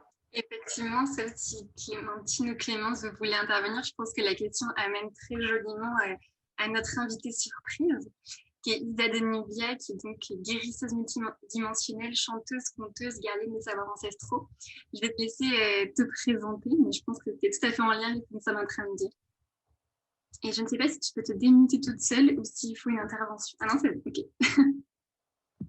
Donc, merci beaucoup d'être avec nous. Bonsoir, j'espère que vous m'entendez bien. Oui. Ok. Je suis désolée, en fait, j'ai pas voulu faire vraiment le jeu de l'invité surprise à l'américaine, c'est juste que je sors d'un rendez-vous médical, donc du coup, j'ai couru du coup pour... donc voilà, donc je suis là. En tout cas, je suis Très heureuse d'être parmi vous ce soir. Très heureuse d'être parmi vous ce soir. Je suis un petit peu nerveuse. Donc, je vais essayer de me présenter par parcours. Donc, moi, je m'appelle donc Isha. Je suis chanteuse, artiste et donc guérisseuse multidimensionnelle. Donc, je fais des soins chamaniques, notamment en lien avec les peuples autochtones indigènes d'Afrique de l'Ouest, principalement aussi d'Égypte, parce que j'ai des origines égyptiennes, nubiennes. Et après, tout ce qui est le chamanisme amérindien auquel j'ai été initiée. Voilà, si je peux faire court, au départ, je suis masseuse. Donc, j'ai vraiment une vision du corps qui est assez multidimensionnelle, qui est vraiment complète. Donc, voilà, je suis masseuse depuis, je fais de l'art du toucher depuis 15 ans. J'avais commencé à 15 ans, un petit peu à la famille et puis un peu plus après de manière professionnelle. Et sinon, donc, j'organise aussi des cercles de femmes. Voilà, le féminin sacré, c'est l'une de mes causes qui est très importante pour moi, surtout en tant que femme et en tant que femme noire, afrodescendante. Je suis initiatrice en fait d'un mouvement qui s'appelle le féminin sacré africain, dans lequel en fait j'invite les femmes, voilà, afrodescendantes, métissées, à se reconnecter en fait à leur spiritualité. Et parce que je trouve que ça reste un milieu très très white supremacy, donc très élitiste, très bourgeois, très parisien. Donc voilà, j'espère que je me suis bien présentée en quelques mots. Voilà. Oui, c'était parfait, merci beaucoup. Et justement, dans le cadre de toutes ces connaissances que tu as, de ça que tu organises, est-ce que tu peux nous donner quelques connaissances ou conseils que tu pourrais mettre en... Enfin, est-ce que tu as quelques conseils plutôt en matière de self-care pour les personnes présentes en lien justement avec tout ce que tu pratiques dans tes activités? Oui, bien sûr. Alors, comme j'ai dit, donc moi j'ai été initiée en 2015 en fait, donc à une spiritualité africaine du royaume de Dahomey qu'on appelle le Bénin en fait, qui est le vaudou. Et en fait, vaudou en fait en fond, donc veau en fait ça veut dire calme, silence, et dou c'est l'esprit, d'accord? Donc en fait dans cette cosmogonie, il est dit qu'à partir du moment où l'esprit, le corps, entre dans une espèce de modification de conscience et écoute le silence, la personne, en fait, peut être en lien avec le monde invisible. Et donc, ce monde invisible, c'est quoi?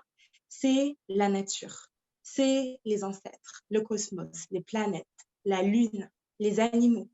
Et on rentre au fur et à mesure dans un monde, moi, ce que j'appelle les mondes chamaniques, qui est vraiment une technologie très développée. Je pense que certaines d'entre vous ont déjà vu des reportages sur l'ayahuasca au Pérou, ou l'iboga, enfin voilà, où les gens rentrent dans une forme de transe, etc. et viennent guérir en fait des traumatismes dus à l'enfance ou de vie antérieure. Et la particularité en fait des spiritualités africaines, c'est que il y a toujours un lien avec, c'est-à-dire que les rois, donc le roi de Dahomey, le roi Béhanzin, quand il décidait de mettre en place une nouvelle politique ou quoi que ce soit, il faisait toujours appel à la sagesse des ancêtres.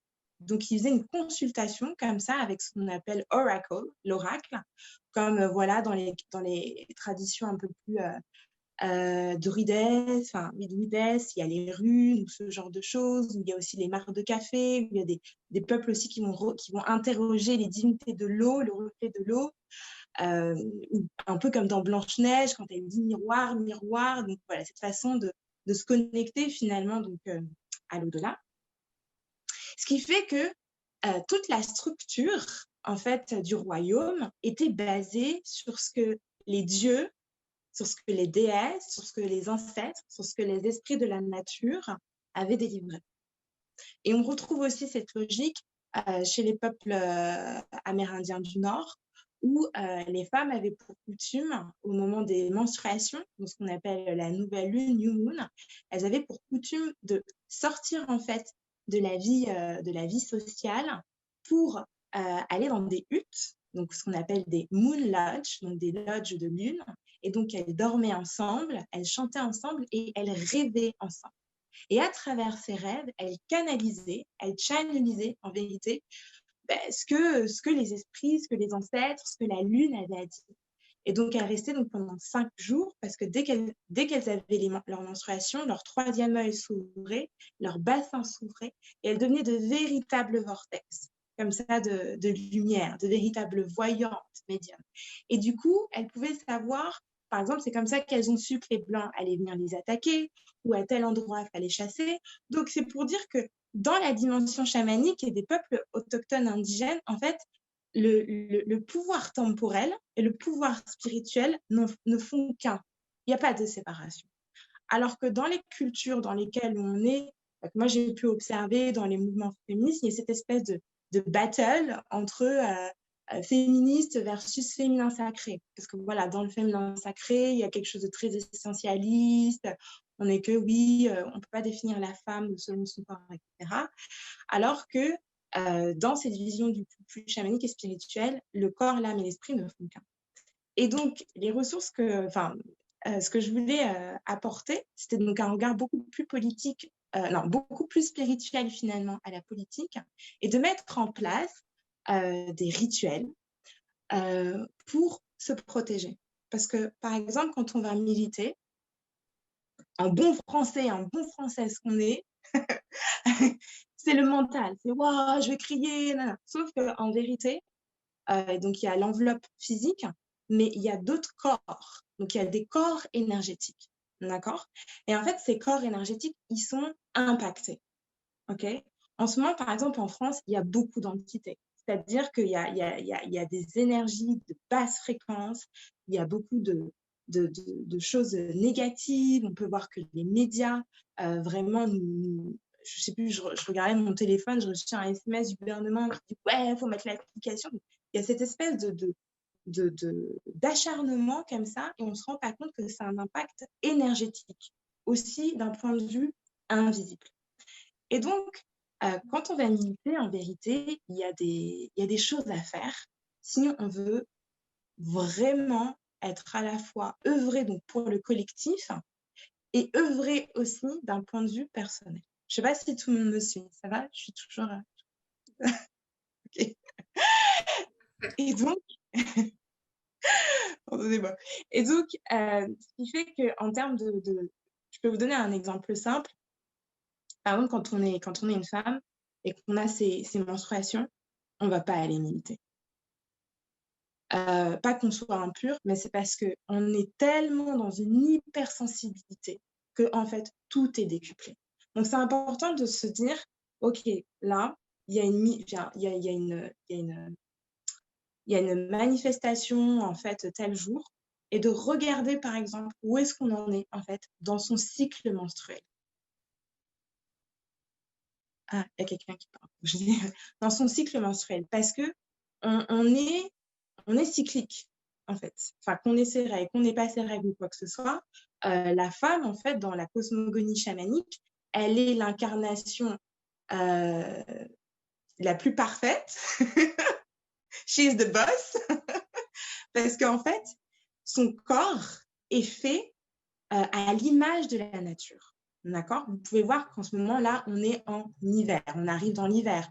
Donc, il y a beaucoup moins de lumière. Moi-même, qui suis d'origine africaine, je meurs. C'est encore plus difficile. Donc, il y a un manque de lumière.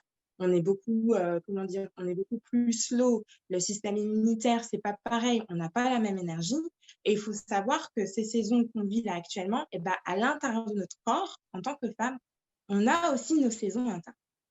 Donc, si, imaginons, vous êtes dans votre période prémenstruelle, où vous avez vos règles, en fait, il faut se dire, OK, j'aime mon peuple, j'aime la France, je veux défendre tout le monde, mais si je veux être la plus, si je veux pouvoir vraiment servir ma communauté, je vais me retirer, en fait, à ce moment-là.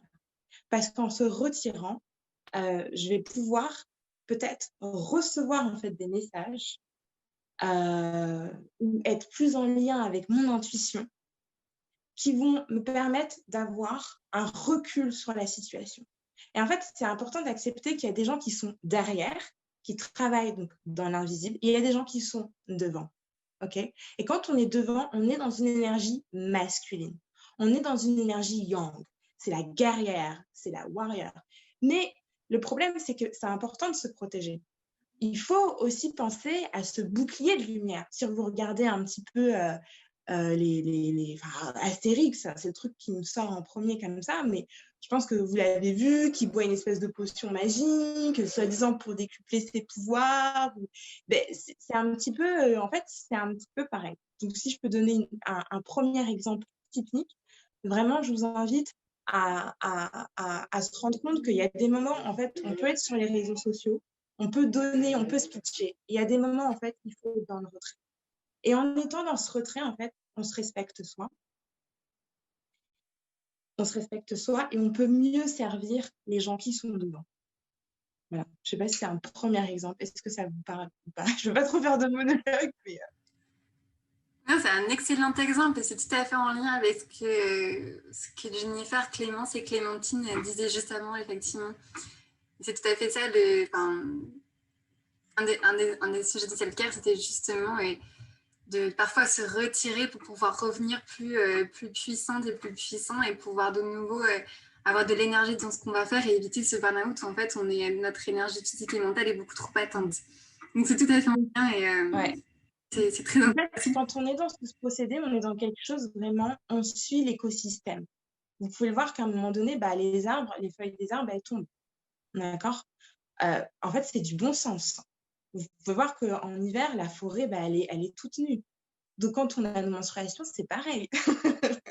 Et on peut voir que c'était plutôt calme, les animaux ont disparu. Mais en fait, en dessous, ça travaille de ouf pour préparer justement l'arrivée du printemps. Et c'est en fait pendant tout ce temps-là, dans la pensée en fait occidentale, on est vraiment dans un truc très linéaire. On pense de manière comme ça. On n'arrive pas à avoir cette espèce de vision en fait en forme de spirale. Mais la vie est un cercle, c'est le cycle de la vie.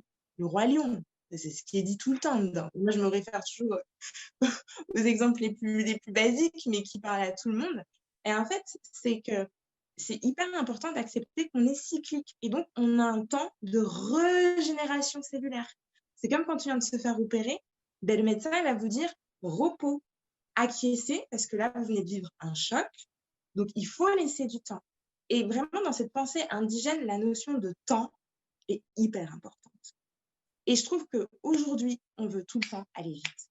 Et que parfois, en fait, à vouloir faire la warrior, en fait, on n'écoute pas son âme et on écoute son ego. Et après, notre corps nous fait payer hyper cher. Oui. Et c'est hyper important que le corps, en tout cas pour moi et dans ce que je pratique, le corps ne ment jamais. Le corps, c'est un temple de connaissance. C'est un temple de connaissance ancestrale dont les gens n'ont pas idée.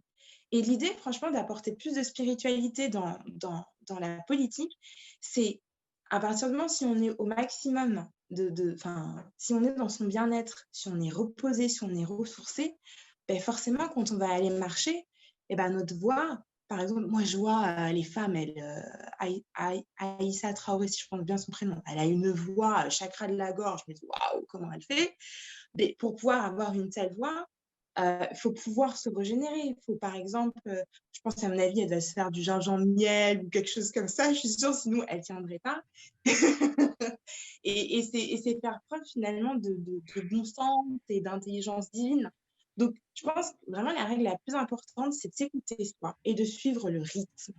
Et de suivre le rythme de la Terre. Et de ne pas être dans cette pensée. Parce que la pensée blanche et occidentale, c'est je me crois au-dessus de tout. C'est je me crois au-dessus de la nature, je peux faire ce que je veux et je peux détruire. Mais en fait, ça ne va pas parce qu'on fait partie en fait de la nature. Donc, c'est important de respecter ce rythme et faire preuve d'humilité. Donc, voilà.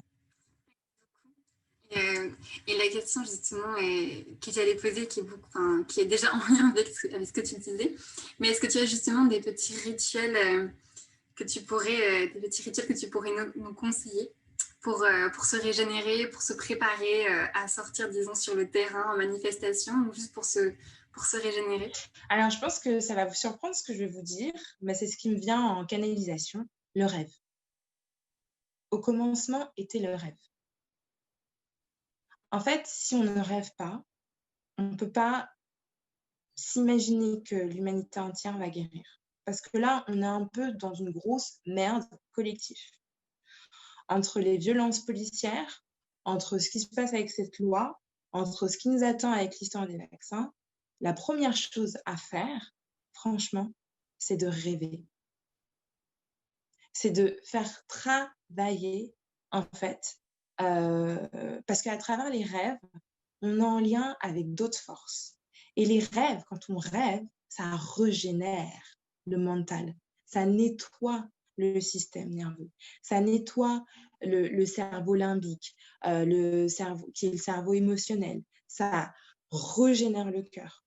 Donc, rêver, je pense que vous devez connaître aussi un peu les peuples aborigènes, etc. Au commencement était le rêve. Et dans les rêves, on peut aussi se guérir. Il y a plusieurs formes de rêves. Il y a les rêves qui vont nous permettre de penser le monde de demain. Et ça, en fait, c'est quelque chose qui nous donne beaucoup d'énergie et qui nous donne de l'espoir. Vous voyez? Parce qu'on peut très bien être militante. Tout à l'heure, vous parliez du burn-out. Je pense que quand à un moment on est touché par le burn-out, c'est parce qu'on est à bout et c'est parce qu'on perd espoir. Vous voyez? Et je pense que, donc voilà, donc la chose la plus pragmatique pour rêver et de se souvenir de ses rêves, c'est d'avoir un verre d'eau, d'accord? Et vous dites vos souhaits les plus ouf. Genre, moi, tous les jours, je dis que Macron soit destitué dans 4 mois. Genre, ça, c'est mon... Et franchement, je suis en lien avec des astrologues qui me disent tous que le mec, il va dégager. Imaginez-vous si on donne un rendez-vous à chaque fois, genre à minuit, toutes les femmes là qui militent, on rêve de ça. Mais ça va arriver en vérité. Enfin, et ça, c'est une façon de militer. Et c'est une façon de s'autoriser aussi que c'est possible. Et ça fait du bien, en fait, au cœur. Donc, un verre d'eau auquel vous dites vos pensées, qu'est-ce que vous souhaitez déposer aussi, qu'est-ce que vous souhaitez lâcher, etc.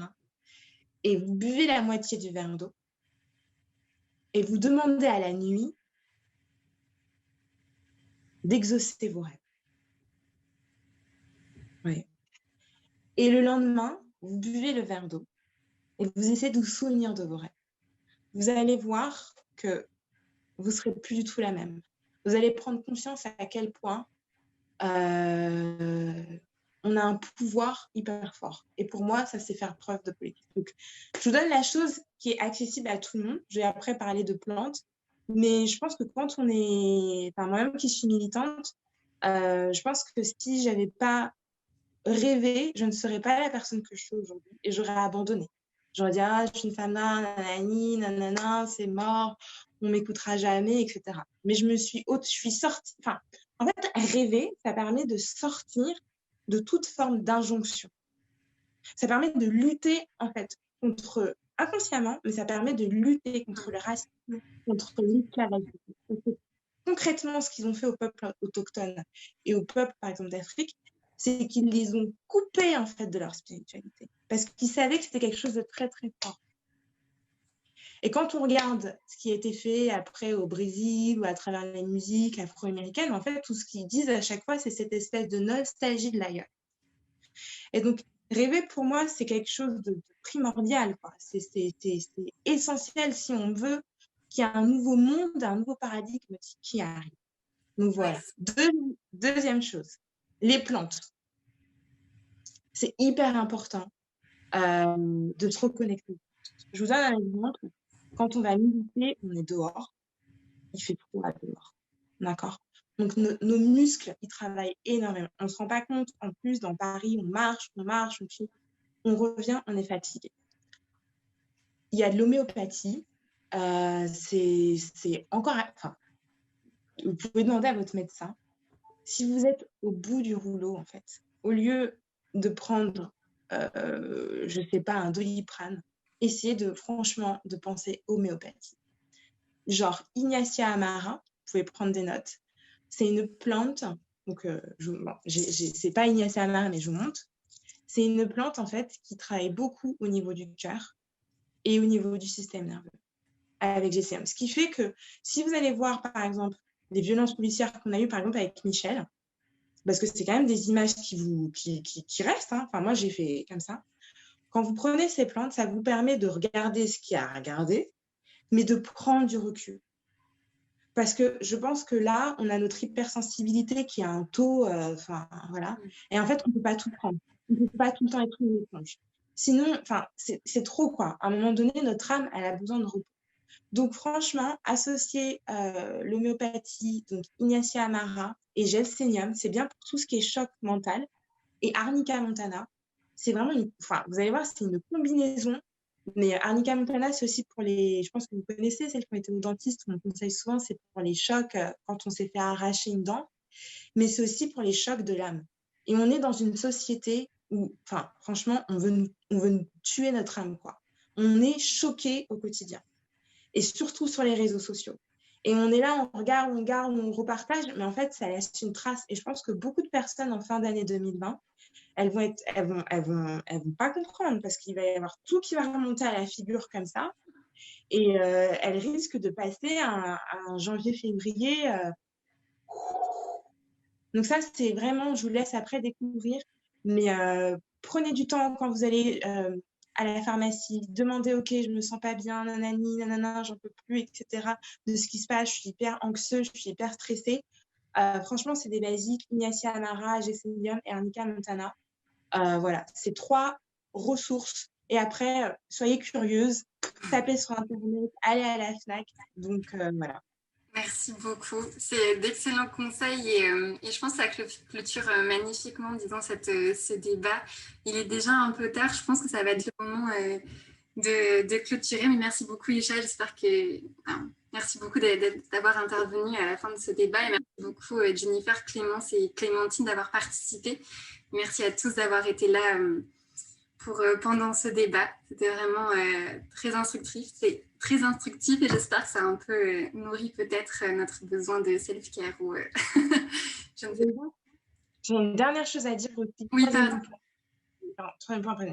Le corps, hyper important. Massez-vous. Faites-vous de l'automassage. Demandez à votre chérie, à votre sœur, à votre cousine, à votre mère, mais massez-vous. Ça, chez les peuples autochtones, on le fait tout le temps. Une femme, elle vient d'accoucher, on la masse. Un bébé vient de naître, on la masse. Revenez. Vous avez beaucoup parlé, voilà, avec Zoom, c'est très difficile, etc. Il n'y a plus de contact, etc.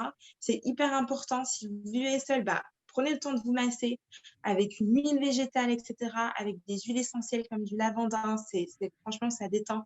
Et franchement, si vous vivez en famille, n'hésitez pas, autorisez-vous un petit massage des mains, un petit massage des pieds. C'est des choses franchement hyper simples, mais je vous assure que sur le long terme, vous allez vous rendre compte, vous allez rentrer à la maison, vous allez demander à vos chéris, est-ce que tu peux juste me masser les pieds 10 minutes ou masser la tête, etc.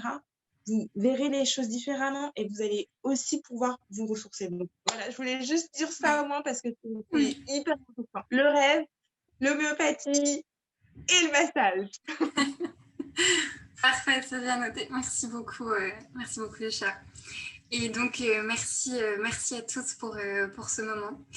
Et je pense que sur le débat, je précise qu'effectivement, il a été enregistré et je pense qu'il va être diffusé sur la page de l'association ou de l'événement, ou peut-être les deux. Mais je pense que voilà. Merci beaucoup en tout cas à tous d'avoir participé et j'espère que ça vous a intéressé et que ça vous nourrira.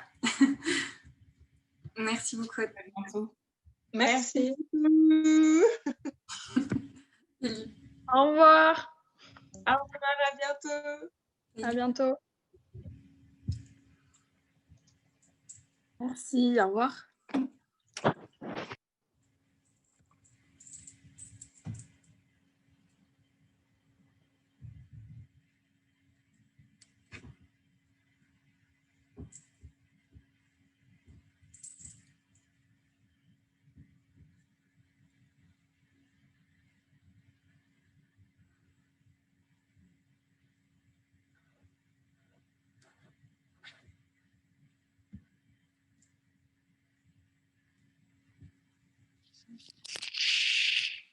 Et Hello. il n'y a plus que nous ou pas? Non, il y a encore des gens. Oui. Lorraine, on ne te voit pas du tout. Gros bug. Bah, c'est pas grave. Mais On vous t'entend m'entendez ou pas? Si vous savez Non, comment... ça bug. Tu me demandais... C'est ça, est-ce que vous savez comment extraire l'eau après? Enfin, du coup, c'était pour vous galériez pas. Arrêter l'enregistrement ou suspendre. Est-ce qu'il y a un moyen pour le... Alors... Je voudrais pas faire une bêtise qui serait dramatique. Oui. Vous savez... Normalement, tu vas faire plus. Ouais. Mais en plus, il y a marqué suspendre l'enregistrement ou arrêter l'enregistrement, mais ça va pas le supprimer, j'imagine. Non, arrêter, tu mets arrêter, je pense, et après, ils vont te proposer de l'enregistrer, sans doute. Ok, bon, ben je fais ça avec votre aval.